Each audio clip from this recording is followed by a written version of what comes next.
Página de abertura. Do livro Pão Nosso, psicografado por Francisco Cândido Xavier pelo Espírito Emmanuel. Título da mensagem: Sigamos até lá. Se vós estiverdes em mim, e as minhas palavras estiverem em vós, pedireis tudo o que quiserdes, e vos será feito. Jesus, João 15, 7. Na oração dominical, Jesus ensina aos cooperadores a necessidade de observância plena dos desígnios do Pai. Sabia o Mestre que a vontade humana é ainda muito frágil e que inúmeras lutas rodeiam a criatura até que aprenda a estabelecer a união com o divino. Apesar disso, a lição da prece foi sempre interpretada pela maioria dos crentes como recurso de fácil obtenção do amparo celestial. Muitos pedem determinados favores e recitam maquinalmente as fórmulas verbais. Certamente não podem receber imediata satisfação aos caprichos próprios, porque no estado de queda ou de ignorância, o espírito necessita, antes de tudo, aprender a submeter-se aos desígnios divinos a seu respeito. Alcançaremos, porém, a época das orações integralmente atendidas. Atingiremos semelhante realização quando estivermos espiritualmente em Cristo. Então, quanto quisermos ser-nos-á feito, porquanto teremos penetrado o justo sentido de cada coisa e a finalidade de cada circunstância. Estaremos habilitados a querer e a pedir em Jesus, e a vida se nos apresentará em suas verdadeiras características de infinito, eternidade, renovação e beleza. Na condição de encarnados ou desencarnados, ainda estamos caminhando para o Mestre, a fim de que possamos experimentar a união gloriosa com o seu amor. Até lá, trabalhemos e vigiemos para compreender a vontade divina. Emmanuel. E agora, a palestra. Olá, meus amigos. Estamos aqui mais uma vez para darmos continuidade ao estudo do Evangelho segundo o Espiritismo, na data de hoje, 27 de setembro, neste momento único em que ainda necessitamos do afastamento social por conta da pandemia. Estamos afastados apenas fisicamente, porque de coração estamos juntos e unidos sempre. Então, o nosso estudo de hoje ele está no capítulo 1 do Evangelho, que se intitula Não vim destruir a lei, nas instruções dos Espíritos, que é composta por 3 itens, e eles encerram o capítulo. O primeiro item, ditado por um espírito israelita. O segundo item, ditado por Fénelon. E o terceiro item, ditado por Erasto. E vamos ver, e a instrução se intitula A Nova Era, qual foi a evolução desses ensinamentos, desses esclarecimentos ao longo da vida do homem, ao longo da nossa vida de encarnados no planeta Terra. E vamos perceber que a nova era, ela já começou. Ela ainda não vai vir. Ela já começou pelo auxílio que Deus vem nos dando ao longo dessa nossa vida aqui na Terra. Vamos começar então o item 9. Ele começa assim: Deus é único e Moisés é o Espírito que ele enviou em missão para torná-lo conhecido não só dos hebreus, como também dos povos pagãos. O povo hebreu foi um instrumento de que se serviu Deus para se revelar por Moisés e pelos profetas. E as vicissitudes por que passou esse povo destinavam-se a chamar a atenção geral e a fazer cair o véu que ocultava aos homens a divindade. Então, esse espírito amigo israelita, ele já vem nos mostrando que a ajuda de Deus já começou lá com Moisés. Moisés foi a nossa primeira revelação, que trouxe o conhecimento, das orientações relacionadas, à reforma moral, orientações divinas enviadas por Deus a um povo que serviu como um exemplo inicial. Por quê? E a gente já estudou de outras vezes, o povo hebreu era um povo que, da sua época, era talvez o único monoteísta, o único que acreditava em um só Deus. Nesse período da humanidade, o normal era sermos politeístas, acreditarmos em vários deuses. Então, essa unidade do povo hebreu em volta de uma crença num Deus único foi o dado mais importante para que esse povo fosse um instrumento pelo qual as orientações iniciais viriam. Então, os mandamentos de Deus, continuando no texto, que vieram por intermédios de Moisés, contém o germe da mais ampla moral cristã. Então, nesse momento, Deus envia, através de Moisés, o seu germe, a sua orientação inicial, da nossa orientação em relação ao nosso aprendizado moral. Foram os 10 mandamentos. Os 10 mandamentos é o primeiro roteiro que nós temos noção, conhecimento da orientação direta de Deus em relação à nossa moral. Só que nós sabemos que na época de Moisés, o povo hebreu daquela época era um povo ainda muito rude, um povo muito embrutecido ainda. Então, não teriam a sensibilidade de receber um ensinamento ainda muito espiritualizado. Daí, Moisés ter colocado junto com os 10 mandamentos as leis mosaicas. Leis mosaicas estas que serviram para controlar um povo ainda muito atrasado, ainda muito materializado. Mas isso não tira o mérito de Moisés, por ter, de alguma maneira, criado determinadas dificuldades para essa compreensão do povo.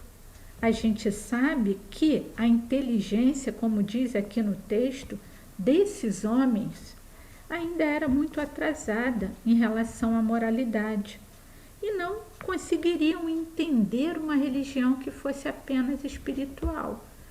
Eles precisavam ser sensibilizados pelos sentidos. É aquela história que a gente vê nas crianças, que só conseguem entender muitas vezes metendo a mão no fogo, que o fogo queima, às vezes botando, vou enfiar a mãozinha na tomada, apesar do pai e da mãe falar que aquilo ali dá choque, machuca, mas é uma noção muito abstrata, O que é o choque? O que é o queimar do fogo? A gente só sabe quando a gente passa.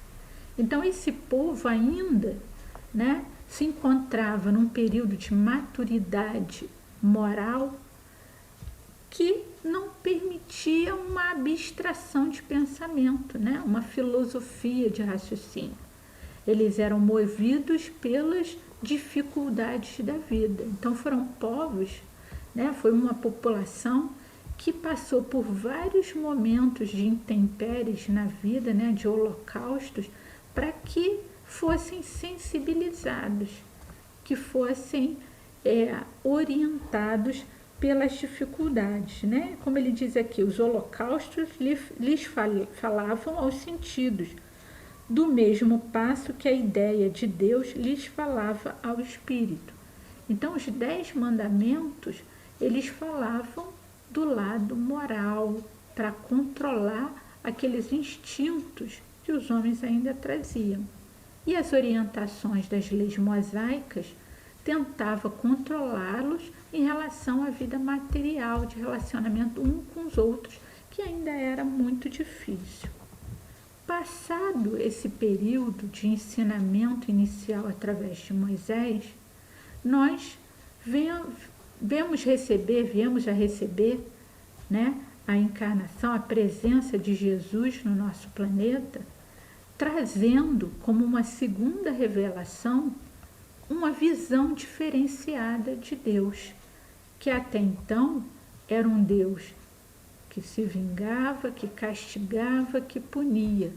E Jesus vem no outro momento em que a população, né, do planeta já se achava numa condição de aprendizado melhor, vem Jesus trazer para a gente a visão de um Deus Pai, de um Deus piedoso, de um Deus justo e amoroso. Vem tentar mostrar para a gente uma outra visão de Deus, no momento em que a gente já conseguia se sensibilizar um pouco mais com esses ensinos. Então vem aqui na mensagem: o Cristo foi um iniciador da mais pura, da mais sublime moral, da moral evangélico-cristã que há de renovar o mundo, aproximar os homens e torná-los irmãos, que há de fazer brotar de todos os corações a caridade e o amor ao próximo e estabelecer entre os humanos uma solidariedade comum, de uma perfeita moral, enfim, que há de transformar a terra, tornando-a morada de espíritos superiores aos que hoje a habitam. Então Jesus foi aquele que veio, né, foi o iniciador da moral mais sublime, dos ensinamentos mais tocantes, mais esclarecedores para a nossa evolução. Então, Cristo já começou, né, a promover entre nós um conhecimento que vai nos renovar e nos melhorar progressivamente. Então, veio tempos depois de Moisés para trazer e aprimorar aqueles conceitos que foram demonstrados nos 10 mandamentos, de uma maneira própria, de uma maneira delicada, né, que só Jesus tinha para nos trazer, né? E essa é uma lei de progresso a que a natureza está submetida e que se cumpre. E o Espiritismo, a nossa terceira revelação, é a alavanca de que Deus se utiliza para fazer que a humanidade avance. Os ensinamentos vieram com Cristo e o Espiritismo, né, com a nova visão, a visão do cristianismo redivivo, vem fazer com que cada um de nós que se preocupe em estudar venha a, na realidade, compreender e nos tornar criaturas melhores. Criaturas que tornem, que percebam verdadeiramente qual é o seu papel na humanidade. E ele continua, né? E isso é um chamado para nós espíritas. São chegados os tempos em que se hão de desenvolver as ideias para que se realizem os progressos que estão nos desígnios de Deus. Então já é chegado esse tempo, né? Em que esses desígnios, esses desejos de Deus deverão, né, acontecer. Esse progresso da humanidade, ela tem que acontecer. Já está na hora, já temos os ensinamentos, né? Precisamos colocar em ação o que a gente já aprendeu, né? As mensagens que foram trazidas. Só que ele complementa com um detalhe que é o que vai fazer uma reflexão maior, né? Que cada um de nós deve fazer essa reflexão, né? Não se acredite, porém, que esse desenvolvimento se efetue sem lutas. Não, aquelas ideias precisam, para atingirem a maturidade, de abalos e discussões, a fim de que atraiam a atenção das massas. Então, essas modificações, esses ensinos, vieram para nós de uma maneira que nos abalaram, que provocaram discussões. A doutrina espírita, ela chegou num momento em que ela revolucionou, né? O pensamento e a postura de algumas pessoas. Ela trouxe, através dos ruídos e das manifestações dos espíritos, a mensagem da realidade espiritual. O momento de novo, reavaliarmos as nossas posturas baseadas nos ensinos de Jesus. E esses abalos, essas situações de discussões que houveram na época de Kardec, da codificação, e que continuam até hoje de uma maneira diferenciada, né? Que são aqueles questionamentos íntimos nossos. Será que é assim mesmo? Será que essa realidade espiritual é desse jeito mesmo? Né? São esses questionamentos agora íntimos de cada um de nós que vão fazer com que a gente atinja a nossa maioridade. Começou de uma maneira ampla para a população, né? Com os ruídos, mesas girantes, questionamentos nas sociedades científicas em que Kardec participava, discussões na população, perseguição ao conhecimento, né? Aquele movimento para fazer com que a gente parasse para olhar. E mais uma vez, Deus nos enviando aqueles que vieram para nos esclarecer e nos colocar no caminho novamente. Estávamos perdidos, usando a mensagem de Jesus de uma maneira inadequada, até chegarmos na era, né, dos espíritos, das mensagens dos espíritos, para passarmos a usar o conhecimento espiritual, evangélico-cristã, de uma maneira mais adequada. Só que para isso nós temos que nos esforçar. Para amadurecer nós temos que nos esforçar, né? Então, essa mobilização que os espíritos trouxeram com a doutrina dos espíritos, levando o nosso pensamento novamente para os ensinos de Jesus, que vão fazer com que nós nos tornemos progressivamente pessoas melhores ao compreendermos e agirmos de acordo com os ensinamentos de Jesus. E ele encerra, né, dizendo aqui, nesse item 9, Moisés abriu o caminho, trazendo os 10 mandamentos.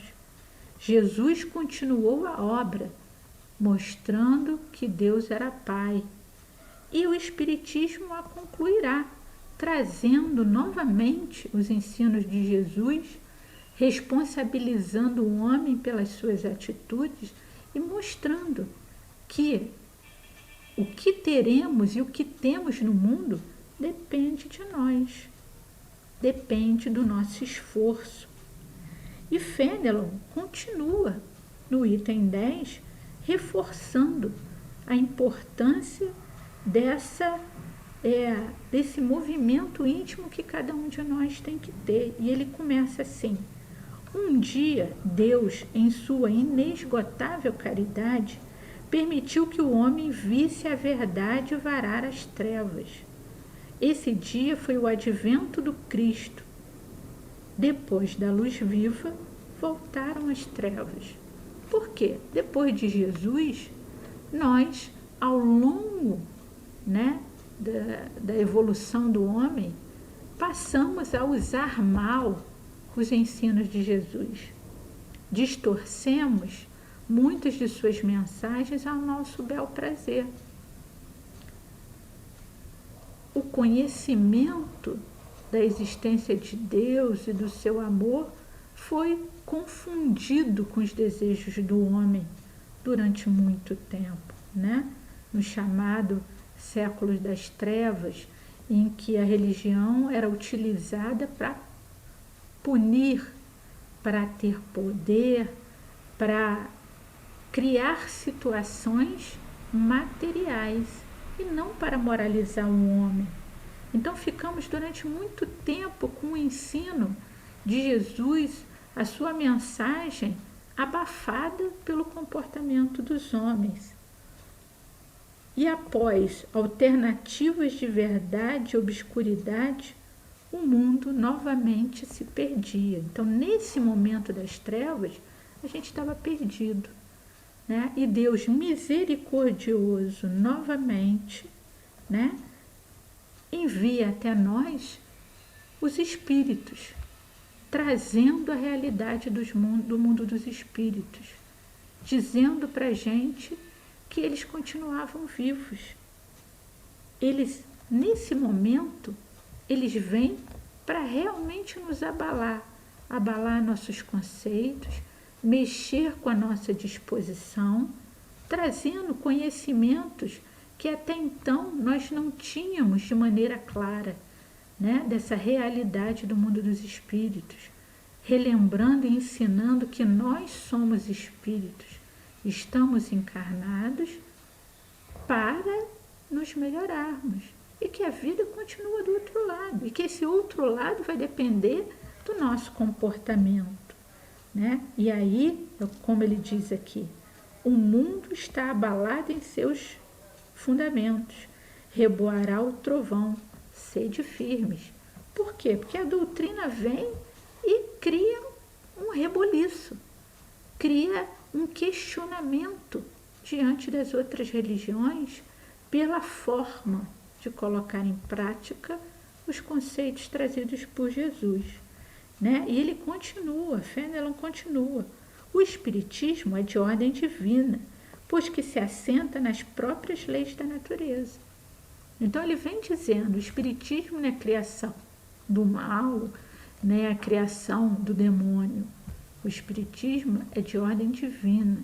Os espíritos que vieram trazendo as mensagens, eles vieram como trabalhadores da seara do Cristo, trazendo o consolo e esclarecimento que nós estávamos precisando naquele momento e que até então nós tínhamos deixado de lado, A doutrina espírita chegou no momento que a gente chama, o século das luzes.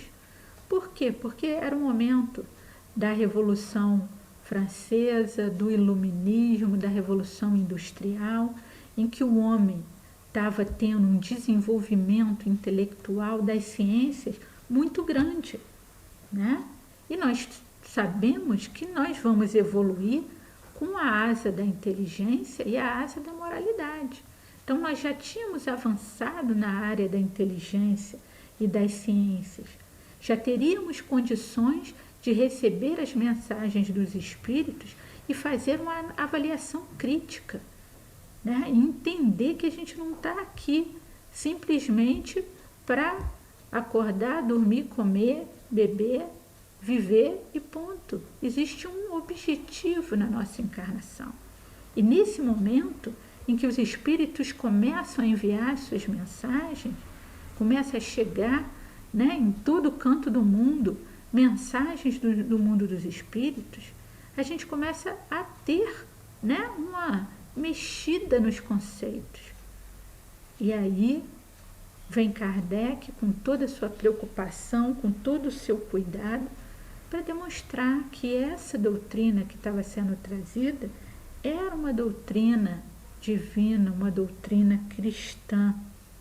Por isso a gente acredita que a doutrina espírita é o cristianismo redivivo, porque veio trazer para nós, novamente, os ensinos de Jesus, né? E aquele momento pedia isso, como pede até hoje. A ciência estava sendo levada para o outro lado. Então, é como ele diz aqui, essa frase realmente é muito bonita. Como sabeis, cristãos, nós cristãos, ele está falando para a gente, né? O coração e o amor têm de caminhar unidos à ciência. O coração e o amor têm que sair acompanhado por todos nós em todas as situações aonde nós estivermos, inclusive naquela época na ciência, inclusive hoje, né? O reino do Cristo, passados que na época dele 18 séculos, apesar do sangue de tantos mártires, ainda não veio. Então, nesse momento em que a doutrina chega, né, nós somos novamente chamados cristãos, voltai para o Mestre que vos quer salvar. Tudo é fácil àquele que crê e ama. Isso na época que a doutrina chegou, mas a gente pode extrapolar para hoje.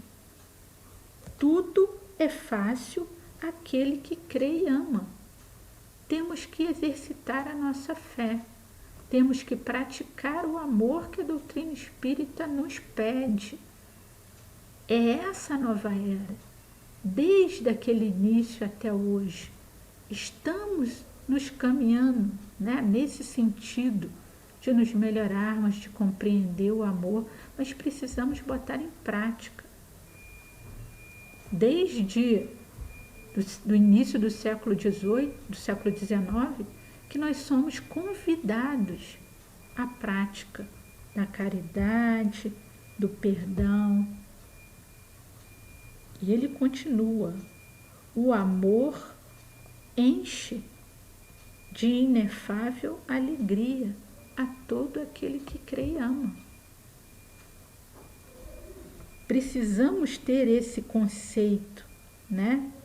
Os bons espíritos vô-lo dizem sobejamente: dobrai-vos a rajada que anuncia a tempestade, a fim de não serdes derribados, isto é, preparai-vos e não imiteis as virgens loucas que foram apanhadas desprevenidas à chegada do esposo. Então nós somos convidados desde a época, né, desse movimento inicial da doutrina, a confiarmos, a entendermos que as dificuldades, os abalos, eles vêm para nos fortalecer e que a gente tem que se dobrar à vontade do Pai nesses momentos. Naquele momento, como ele fala aqui, daquela, né, tribulação com a chegada dos conhecimentos, só se manteve espírita quem realmente acreditava. Será que na época de Kardec, tendo sua casa apedrejada, tendo que se registrar na delegacia para ser espírita, será que a gente teria assumido a nossa fé como eles fizeram? Como muitos fizeram? Então hoje a gente já não é cobrado dessa mesma maneira. A gente já não é mais perseguido pelo nosso conhecimento, né, pela nossa vontade de estudar, tanto que a gente está aqui, né, na rede online, falando de doutrina espírita, da realidade da vida espiritual, né, sem nenhum problema de estarmos falando e estudando doutrina espírita. Mas nós precisamos ter confiança, nós precisamos ter fé, né, nós precisamos nos esforçar em relação né, ao bem que nós temos que produzir para passarmos pelas dificuldades pelas quais estamos passando nesse momento, né? Então, essa percepção, como ele diz aqui, né, essa revolução que se apresentou na época de Kardec, do início da doutrina, e se apresenta para a gente todo dia, ele é antes moral do que material. É uma revolução íntima. O conhecimento da doutrina tem que me modificar, tem que fazer com que eu decida por escolhas melhores, né? Então, esses mensageiros, eles vieram mostrar que de pouquinho em pouquinho a gente vai conseguir melhorar, né? É como ele diz aqui, nós somos os grãos. Um grão aqui, um grão acolá, um dia, todo mundo junto, move, se torna uma montanha.